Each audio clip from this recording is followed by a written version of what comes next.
আমার কলম ১৩২ থেকে আজকের লেখা। সুভাষ বসু, তুমি আগুন, তুমি বীর, তুমি এক ভরসা। সব কিছু দিয়ে গেলে উজাড় করে, আজ সেটাই উপভোগ করছে সারা দেশ বুক ভরে। কিন্তু আজ কেউ তোমায় মনেও রাখে না। মিথ্যা ছিল সেই সব অশ্রু, যারা আজ করে তোমায় অপমান। এরা সব দুদিনের পুতুল।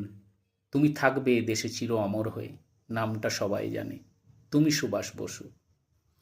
তোমার প্রতাপ ছিল এমনি, মনে হতো তুমি যুদ্ধে জেতা এক নায়ক, স্বপ্ন ছিল জেতার।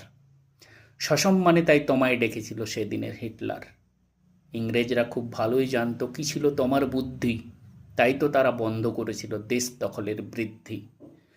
গান্ধীজিও মুচকি হেসে দিয়েছিল তোমায় বিদায়, জানতেন উনি ভালো করে কি ছিল তোমার মাথায়।